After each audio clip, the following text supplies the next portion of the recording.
서울이봄 황정민이 완벽하게 연기한 전두광 즉 전두환에 대해 빠르게 알아보자. 자, 저혈압일 때 꼭 필요한 영화라는 서울이봄을 보고 수많은 사람들이 혈압이 올랐다. 전두환은 하나회 또는 일신회라고 불리는 군대 내 사조직을 운영하였다. 비밀 군내 사조직이었으며 서약을 위반할 시 인격말살을 서명한 단체이다. 전두환과 노태우가 주도적으로 이끌어낸 하나회 출신들은 정부 주요 요직과 정계에까지 막강한 영향력을 끼친다. 1979년 12.6 사건으로 인해 박정희 대통령 사후 계엄령이 선포되고 전국이 혼란한 틈을 타서 12.12 군사반란을 일으켜 전두환과 신군부 세력들이 정권을 잡게 된다. 추후 전두환과 노태우의 내분으로 점차 세력이 약화되며 김영삼 정부 이후 사실상 숙청되었다. 이후 군사재판으로 97년 추징금 선고를 받았지만 사면되었다. 전 재산이 29만 원이라는 희대의 망언을 내놓은 그는 12.12 군사반란과 광주항쟁의 탄압, 삼청교육대 등 한국 현대사의 쓰라린 기업들의 중심축에 있다. 오늘은 서울이봄 장태환에 대해서 빠르게 알아보자. 장태환 사령관이 전두환을 포함한 하나회 소속 장교들에게 나이 반란부놈의 새끼야. 이대로 공정하겠어. 내 집 전체를 보고 와서 이놈들을 머리채면 라고 말하며 격노하는 모습은 유명하다. 경상북도 칠곡 출신으로 1950년 육군 종합학교 1기생이며 비학위수료로 서울대 경영대학원 최고 경영자 과정도 수료했다. 1979년 12.12 군사반란 시 신군부 측에 반기를 들다 강제로 민간인이 됐다.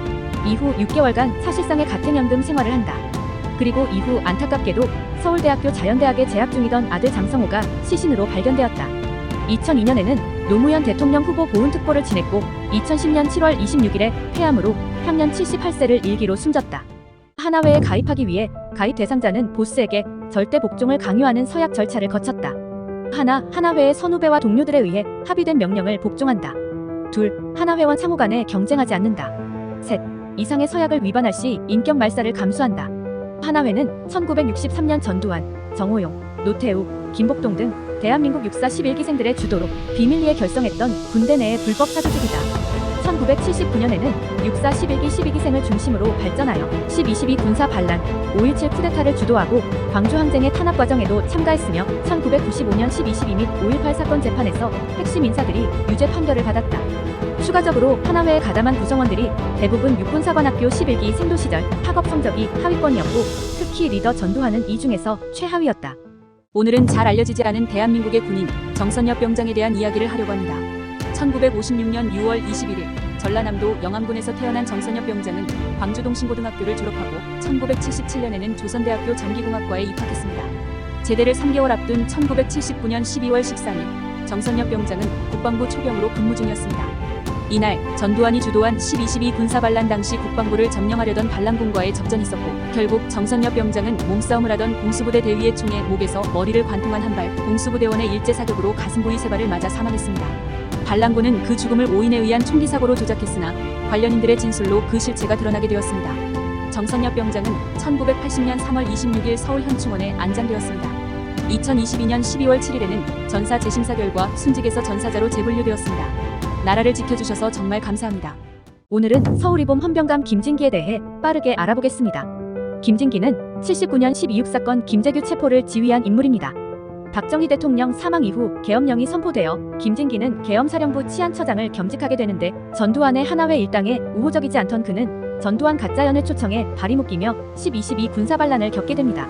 군사반란을 직감하고 육군 본부로 즉시 돌아갔으나 이미 골든타임을 놓치게 됩니다. 김진기는 결국 헌병단 부단장 신윤희에게 무장해제 당하고 국가보안사령부로 끌려가게 됩니다. 신군 부세력의 빌붙기를 거부한 김진기는 1980년 민간인으로 예편됩니다. 이후 87년 1월 1일 신군 부세력의 만행을 폭로하는 기자회견을 열고 93년 7월 전두환 등 하나회 일당을 내란죄 등으로 검찰에 고발합니다.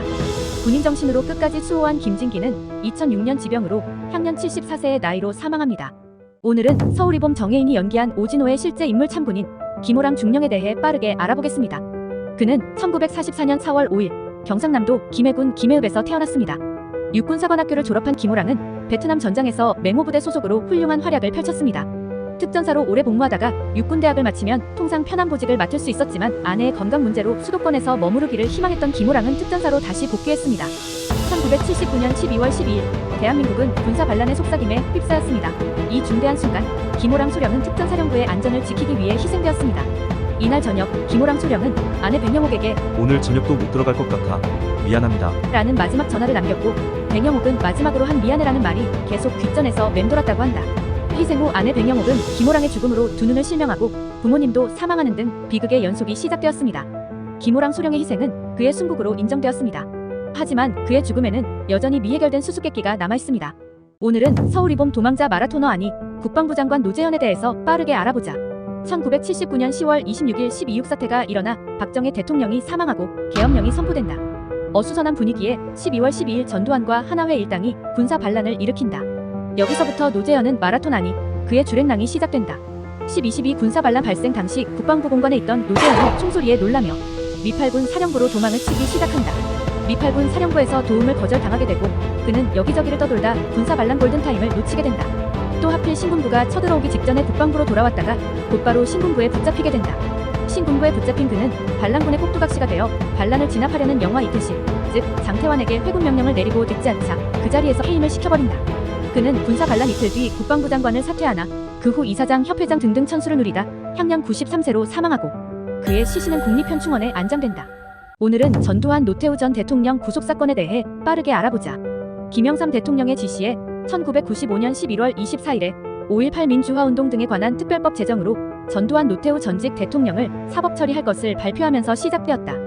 과거 12.12 군사 반란과 5.17 내란, 5.18 광주민주화운동에서의 학살의 주범으로서 지목된 대한민국의 두 전직 대통령 전두환, 노태우를 피의자 신분으로 대검찰청 중앙수사부에 소환조사하여 서울구치소와 안양교도소에 구속수감한 사건이다.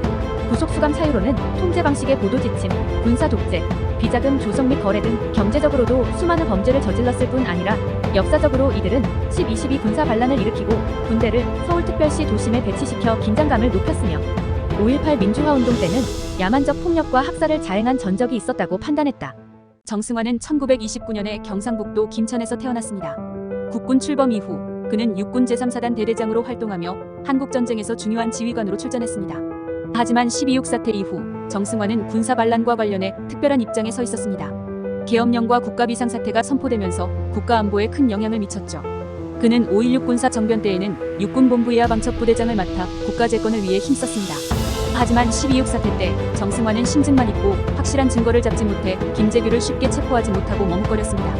그의 군사정변 후의 행보는 많은 이들에게 논란의 여지를 남겼습니다.